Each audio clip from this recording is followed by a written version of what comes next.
Hello. Man, I almost missed the landing zone there. I did that once. I should have posted that video. One of these days I'm going to do that, and I'm just going to post a video. Rational versus irrational, spiritual versus material. Fields. Talk about the ether. The one question that everybody keeps asking about, actually the biggest question everybody keeps asking is that what happens when we die? And that really is kind of relational to ether, but that's not what this video is about. And I said, what makes you think you are that which dies? You know, it's kind of a ludicrous concept. I mean, do you identify if the signal were animated, kind of like the animated entity of the Terminator series, where the program is sentient? Would you think that you know, you're the radio? In the case of the Terminator, is you know, a bunch of circuitry and whatnot. Are you the actual program where the signal, which is antecedent? There's a great word everybody should learn: antecedent, meaning prior to, existing prior to. You know, you are not obviously that which dies. Of course, the fundamental primordial diagnosis of human beings is that they identify with that which they see in the mirror. But the second biggest question after that one is about the ether. We'll say, what's the ether made of? Well, if the ether were made of anything whatsoever, it would not in any way, shape, or form, logically or intelligently, be the ether, since something that is made of something is compounded and therefore temporal and made of constituent components. And anything that's made of constituent components partakes of time, and also too has a beginning in time and an end in time. But the ether, of course, doesn't partake of temporality. It is obviously too antecedent to Cartesian reality, which is the only thing human beings know. Cartesian reality of space, time, and the antinomies. The antinomies such as ugly and pretty, birth and death, so on and so forth. These are the antinomies, which of course must be suffered in a binary system which partakes of time. Of course, there's a fundamental binary, which is not a binary at all, which would be the attributional nature to the absolute, which the Greeks called tolma. They also too called it ananke. They also too called it the aristostaias, or the indefinite dyad, but indefinite dyad doesn't really translate as anything. It literally means without a horizon or a line of demarcation, exactly like a north pole and a south pole of a magnet. And a magnet doesn't actually have a north pole or a south pole, because you can't slice it in half and have a north pole here and a south pole here. It is the forced geometrical pressure of the field relational to that physical object, because a magnet is not a quantitative object, rather a qualitative object, because before a magnet becomes a magnet, it is 100% quantitatively identical. The only thing that has changed is the qualitative nature of the field of which the object partakes. Yeah, kind of like the Roman fascists, you know, where you take all the sticks and you bind them in one.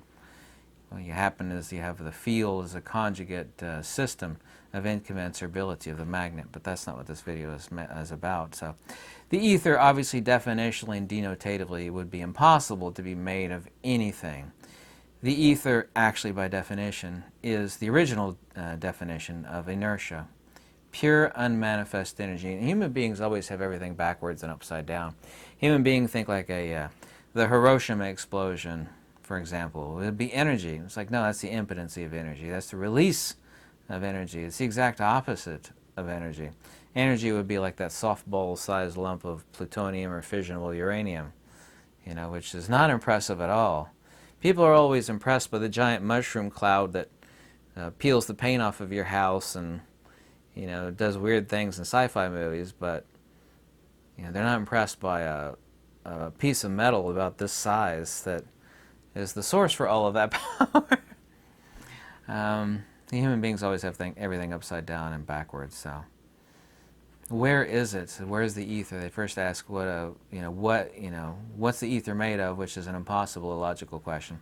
Where is it? Once again, is a reference to Cartesian reality. Anything that partakes of Cartesian reality has dimensionality. Anything that has dimensionality is compounded and has a beginning in time and an end in time. Once again, so to the rope and stick. I don't know if you know. Nikola Tesla called it his death ray, but we call it scalar waves, which is extremely incorrect because scalar waves imply that it has a wave component. But literally, it's a rarefaction and compression in the ether. Yeah? Nikola Tesla, this is a quote from Nikola Tesla, said that light can be nothing other than a sound wave in the ether. That's more, and people don't really look deeply into that statement. So Tesla did know what light was, but he didn't expound on light much more than that. However, when Nikola Tesla said that light is a sound wave in the ether, it's incredibly important that people understand that sound is not an emission at all. It's a perturbation of the medium, which of course is the nitrogen and oxygen. Light is not an emission either. It's a compound, specifically a coaxial compound perturbation of the ether. It's an ether perturbation modality, which is all a field is anyway. Scientists for decades now have talked about a grand unified theory. You know, one day we're going to unify electricity, gravity, magnetism. Well, they're already unified. I mean, do you really think that Mother Nature, if Mother Nature were a real person, would be trying to unify, that which she truly is by nature? No, it's already completely unified. The idea of unification of fields is a conceptual idea born of human ignorance, specifically all these PhD physicists, who don't understand that all of these things are but one thing and one thing only. Rope and the stick, dielectric. How do you explain like light as opposed to Nikola Tesla's death ray, or what we call scalar waves? Well, light is measured in frequency or cycles per second. Of course, it is a DNA, it's a helical ether perturbation, which of course has a rate of propagation. And it's also, too, the hysteresis of the ether for the rate of propagation to occur, because the perturbation of light, its hysteresis changes as the occurrence meets glass. And this, of course, is why we have a refractive index of glass and water. People say, well, light slows down. So how do you explain it speeding back up without breaking the law of conservation of energy? You certainly can't, because if you think that it's a particle or wave or it's traveling through something, then you think it's an entity that's actually moving with the speed, so on and so forth, but you can never do that because you would break the law of conservation of energy. So here's one compounded circuit, and of course this is not correct as a helical representation of light. I'd actually have to be doing this along multiple axes, where light is a coaxial circuit, specifically a transverse electrical magnetic rarefaction and compression along the vector of transmission, but it's still not transmission if I use the word transmission in a colloquial sense. Well, if this is regular EM, which of course is gamma radiation and light and infrared and radio, then how do you explain scalar waves? Explaining scalar waves is really easy, and I could do it with exact, and this is not a piece of fabric. I should have got a piece of fabric rather than leather. But if this is light, and actually you have to represent light along two axes, the electrical and the magnetic. This would be the electrical, and this would be the magnetic. And right along between the two, there are these rarefaction compressions, kind of like beads on a necklace of light. And people say, I don't understand coaxial circuit. I thought everybody, and apparently it's not the case, knows the cross-section of a coax cable. A coax cable is feeding your TV and your satellite dish. You ever seen the cross-section of a coax? When I say coaxial circuit, that's what I mean. Coaxial circuit has a dielectric medium and a center conductor and a shielding upon which the EM actually reciprocates. It doesn't technically reciprocate. And depending on how good the shielding is, actually keeps down loss. You have better gain coaxial circuit. So this is what I mean by coaxial circuit. Here's the electrical, and here's the magnetic, 90 degrees inverse. So how do you explain scalar waves, which has no wave component at all? Well, I'm going to take this medium of light, and I'm going to do this with it. I'm going to roll it up. I wished it were longer. Kind of like a stick. Just imagine a long stick that you hold. Say it's 10 feet long. The other end's at the wall there. There's no transverse component. It's not measured in cycles per second because it has no waves or cycles or frequency. It's measured in volts per second. So now we have another ether perturbation modality, and we have it like this. And I can actually put it up against the table. Let's just pretend that's the wall. And I cause a release of energy. It's instantaneous. Yeah, there's no transverse component. Let's just say I have this up against the computer. I'm not going to hit it really hard. I just whack it like this, right? Transferring energy. This is Nikola Tesla's death ray, or what we conventionally call scalar waves, which is not scalar waves at all. But let's just call it scalar waves because that's what we call it. which is, and by the way, Eric Dollard, of course, agrees with this completely. It's ridiculous to call it scalar waves. But anyway, this is scalar, and this is gamma radiation, and this is light. Nothing other than an ether perturbation modality. Same thing with dielectricity and magnetism. So a wrinkle versus a rolled up, and this could be a stick, but I wanted to use one in the same medium to demonstrate it. If you could call this a demonstration using a rolled up piece of leather. So dielectricity is the ether under stress or strain. Magnetism is the three-dimensional force vector that defines the loss of energy, which is the dielectric. I don't know if you've ever seen Lichtenberg patterns, like where people are struck by lightning. They actually have wood burning where they wet the wood. It's dangerous too, by the way, and they send an electrical current through the wet wood. And you see these fern-like patterns. You ever seen a person struck? It's on their back, shoulder, or on their arm. They've been struck. You can actually buy Lichtenberg artwork. They call it captured lightning. It looks like a fern-like pattern. What it is fractal energy dissipation. You ever seen them? Lichtenberg patterns. They're also two fulgurites where lightning grounds itself in the ground. Lightning, too, is a discharge into counter space. What actually hits the ground is only part of it. A lot of it is lost in counter space up there in the air, where lightning literally is a dissipation in a counter space, but it also, too, finds the ground on Earth. It's amazing what percentage of that enormous amount of electricity, dielectricity specifically, electrostatics, high-energy electrostatics, is dissipated into counter space as opposed to actually striking the Earth. If people actually felt the full brunt of lightning, you know, they wouldn't even be alive, but there's all these people who are struck by lightning and that are still alive, and they have, some of them do anyway, giant Lichtenberg patterns permanently burned onto their back, and they look like fern-like patterns. And if you actually look at the captured lightning, which is, it's X-ray bombarded lucite, and they actually stick a nail, which is fed from a copper wire to the nail, and then they hit it with a hammer, and it grounds out the enormous dielectric capacitance within the lucite, because lucite will actually say is an insulator, but an insulator is a capacitor. When someone says insulator, what they're really saying is capacitor. Anyway, it actually causes these burn trails through the lucite, and it looks like a fern, but if you look really closely, it's three-dimensional. You look like, have you ever seen, like on Google Earth, where you're zooming through the mountains of some place? It looks like a mountain range. It's fascinatingly three-dimensional. And what this is this dissipation into counter space, because the charge and the torsion of the dielectricity is ether under stress or strain. It wants to ground itself into counter space.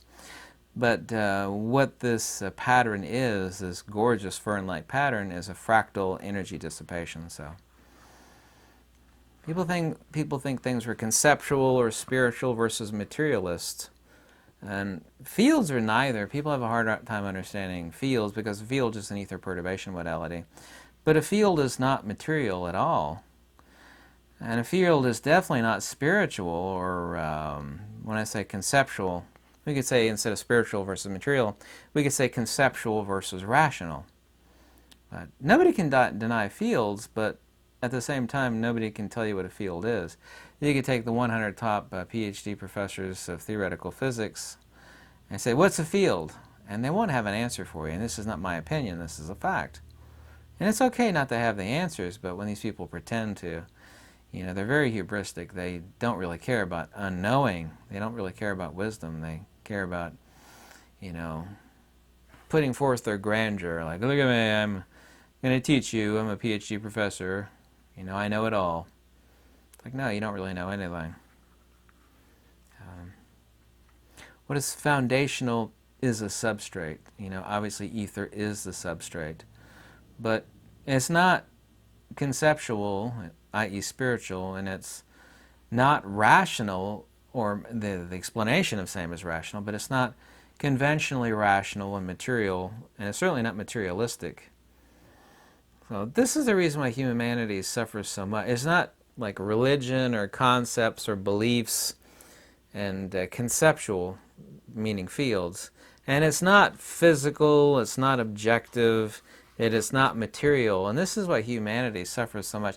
You would think humanity would have made much, much better gains into understanding the nature of fields, because everything is fields. Until human beings understand fields, we'll really understand nothing. People say, why did you spend so much of your life, you know, trying to understand fields? Like, well, because fields are the the foundational principle behind absolutely everything in the universe. So people ask the questions, what is the ether? Well, the ether is not anything at all. That's not to say it doesn't exist. It's to say that it is nothing substantial, substance, material. Ether is the substrate from which, by which, everything is made possible and everything is. The genuine definition of inertia. So, ether cannot be made of anything. That's completely illogical and impossible and utterly irrational. But explaining everything and reducing everything is also, too, very simple. Then, of course, you have to say, why is there any energy at all? Why doesn't just ether remain as it is in perfection? And that's a matter for another video. Then you have to explain the extrinsic principle of the ether. The extrinsic principle of the ether, of course, is its attribute, which in the expression of 1 over phi to the power of negative 3, the extrinsic attribute of the ether is phi to the power of negative 3, relational to the 1, which is, as meant, the ether itself.